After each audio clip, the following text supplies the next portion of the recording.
ಒಂದ್ ತಿಂಗಳ ಮುಂಚೆ ಆಲ್ರೆಡಿ ಬುಕ್ ಮಾಡಿದ್ವಿ ಡೆಲ್ಲಿಗೆ ಹೋಗೋಣ ಅಂತೇಳಿ. ಡೆಲ್ಲಿಗೆ ಹೋಗೋಣ ಅಂತ ಬುಕ್ ಮಾಡಿದ್ವಿ. ನಿನ್ನೆ ಇಮಿಡಿಯೇಟ್ಲಿ ಕ್ಯಾನ್ಸಲ್ ಬಂತು.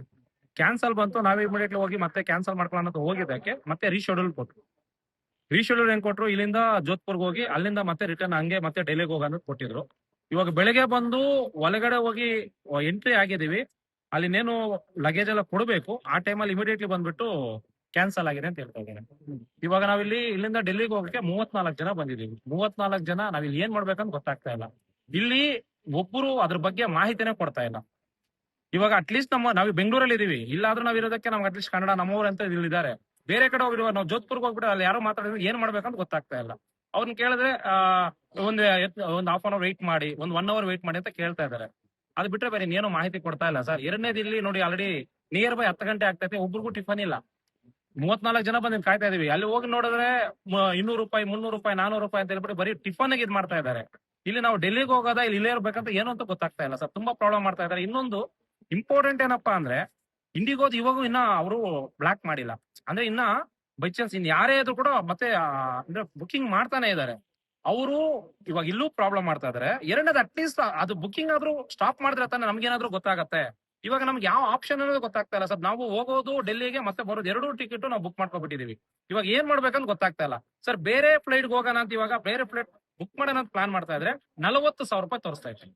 40,000 ರೂಪಾಯಿ ಇವಾಗ ನೋಡಿದೆ. 40,000 ರೂಪಾಯಿ ಲೆಕ್ಕ ಹಾಕೋಬಿಟ್ಟು ಇವಾಗ 31 ಜನ ಹೋಗ್ಬೇಕಂದ್ರೆ ಏನ್ ಮಾಡ್ಬೇಕಂತ ಗೊತ್ತಾಗ್ತಾ ಇಲ್ಲ. ಇವ್ರು ಅದ್ರ ಬಗ್ಗೆ ಯಾರು ಗಮನ ಕೊಡ್ಬೇಕು, ಯಾರು ಇದ್ ಮಾಡ್ತಾರೆ ಅಂತ ಗೊತ್ತಾಗ್ತಾನೆ ಇಲ್ಲ ಸರ್. ಇದ್ರ ಬಗ್ಗೆ ಯಾರು ಮಾಹಿತಿ ಕೊಡ್ತಾ ಇಲ್ಲ. ತುಂಬಾ ಪ್ರಾಬ್ಲಮ್ ಆಗಿದೆ. ಏನ್ ಮಾಡ್ಬೇಕಂತ ಗೊತ್ತಾಗ್ತಾ ಇಲ್ಲ. ದಯವಿಟ್ಟು ಇದ್ರ ಕತೆ ಯಾರಾದ್ರೂ ಮುಖ್ಯ ಅಧಿಕಾರಿಗಳು ಯಾರಾದ್ರೂ ಇದ್ರೆ ಇದ್ರ ಕಡೆ ಸ್ವಲ್ಪ ಗಮನ ಕೊಟ್ಟು ನಮ್ ಬಗ್ಗೆ ಸ್ವಲ್ಪ ಯೋಚನೆ ಮಾಡಿ ಸರ್. ಯಾಕಂದ್ರೆ ಯಾವತ್ತೋ ಒಂದ್ ಟೈಮ್ ಹೋಗೋಣ ಅಂತ ನೋಡಿ ಇದುವರೆಗೆ ಯಾವ್ದು ನಮ್ ಪ್ರಾಬ್ಲಮ್ ಇದೆ ನಮ್ಗಂತೂ ಗೊತ್ತಿಲ್ಲ. ಹೋಗೋಣ ಅಂತ ಬಂದಿದೀವಿ, ಈ ತರ ಪ್ರಾಬ್ಲಮ್ ಆಗ್ತೈತೆ ಸರ್. ತುಂಬಾ ಪ್ರಾಬ್ಲಮ್ ಆಗ್ತೈತೆ. ಇವಾಗ ಹೋಗೋದೋ ಬಿಡೋದು ಅಂತ ಕೂಡ ಗೊತ್ತಾಗ್ತಾ ಇಲ್ಲ ಸರ್. ತುಂಬಾ ಪ್ರಾಬ್ಲಮ್ ಆಗ್ತೈತೆ. ಮಾಡ್ಲಿಕ್ಕೆ ಅಂತಾನೆ ಯಾವ್ದೇ ಅಧಿಕಾರಿಗಳ ಜೊತೆ ಮಾತಾಡಕ್ಕೂ ಆಗ್ತಾ ಇಲ್ಲ. ಯಾರ ಹತ್ರ ಹೋಗಿ ಎನ್ಕ್ವೈರಿ ಮಾಡ್ಬೇಕು ಅಂತ ಅಲ್ಲಿ ಹೋಗ್ತಾ ಇದ್ವಿ. ಕ್ಯೂ ದೊಡ್ಡದಾಗಿದೆ. ಸುಮಾರು ಒಂದು 600 ಜನ ಕ್ಯೂ ಅಲ್ಲಿ ನಿಂತ್ಕೊಂಡಿದ್ದಾರೆ. ಮಿನಿಮಮ್ ನಾವು ಹಿಂದ್ಗಡೆ ಇರ್ತಕ್ಕಂಥವ್ರಿಗೆ ಟಿಕೆಟ್ ಸಿಗುತ್ತಾ, ಅವ್ರಿಗೆ ಊಟ ಸಿಗುತ್ತಾ ಅನ್ನೋದು ಗೊತ್ತಿಲ್ಲ. ಅಧಿಕಾರಿಗಳೇ ಸ್ಪಂದನೆ ಮಾಡ್ತಾ ಇಲ್ಲ. ಯಾರನ್ನ ಕೇಳ್ಬೇಕು ಅಂತ ಅಲ್ಲಿ ನೋಡಿದ್ರೆ ಕೌಂಟರ್ 2 ಇರೋದು. ಯಾರನ್ನ ಕೇಳ್ಬೇಕು ಅಂತಂದ್ರೆ ಮಿನಿಮಮ್ ಒಂದು 5 ಅವರ್ ಮಿನಿಮಮ್ ನಿಂತ್ಕೊಂಡಿರ್ಬೇಕು. 5 ಅವರ್ ಆದ ನಂತರನು ನಮ್ಗೆ ಟಿಕೆಟ್ ಸಿಗುತ್ತಾ ಅಂತಂದ್ರೆ ಅದು ಗ್ಯಾರಂಟಿ.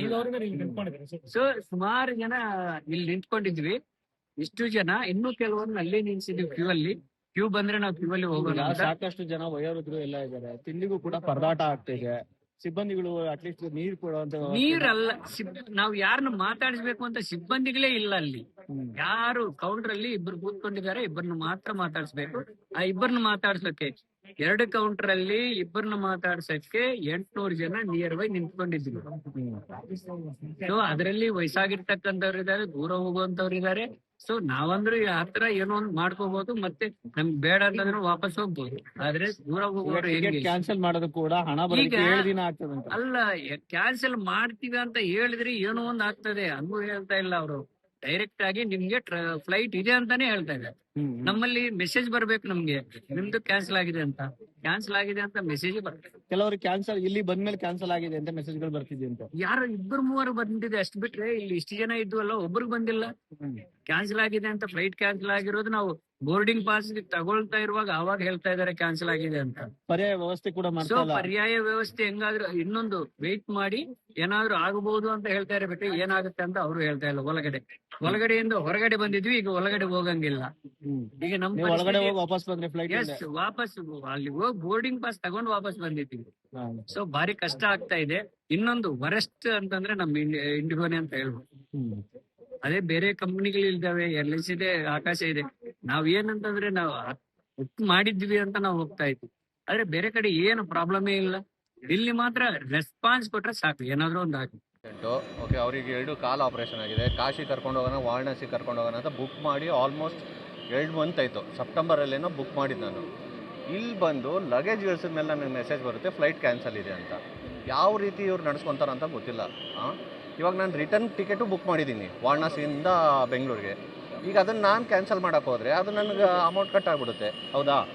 ಇವಾಗ ಅದು ಅಮೌಂಟ್ನ ಯಾರು ಬೇರ್ ಮಾಡಬೇಕು ಸರ್? ಅದು ಇಂಡಿಗೋದವ್ರು ಬೇರ್ ಮಾಡಬೇಕಲ್ಲ. ಇವಾಗ ಕಸ್ಟಮರ್ ಕೇರ್ ಟ್ರೈ ಮಾಡ್ತಾ ಇದ್ದೀನಿ, ಕಾಲ್ ರಿಸೀವ್ ಮಾಡ್ತಾ ಇಲ್ಲ. ಇವಾಗ ಅಲ್ಲಿ ನೋಡಿದ್ರೆ ಕೌಂಟರಲ್ಲಿ ಇರೋದೇ 2 ಜನ ಕೂತವ್ರೆ, ಅಷ್ಟು ಜನ. ಇವಾಗ 1.5 ಅವರ್ ನಾನು ಅಲ್ಲಿ ನಿಂತ್ಕೊಂಡೆ ಕ್ಯೂ ಅಲ್ಲಿ. ಬೇಸರ ಬಂತು, ಬಂದೆ ನಾನು ರಿಟರ್ನು. ಏನೋ ಆಗಲಿ ನೋಡೋಣ ಅಂತ.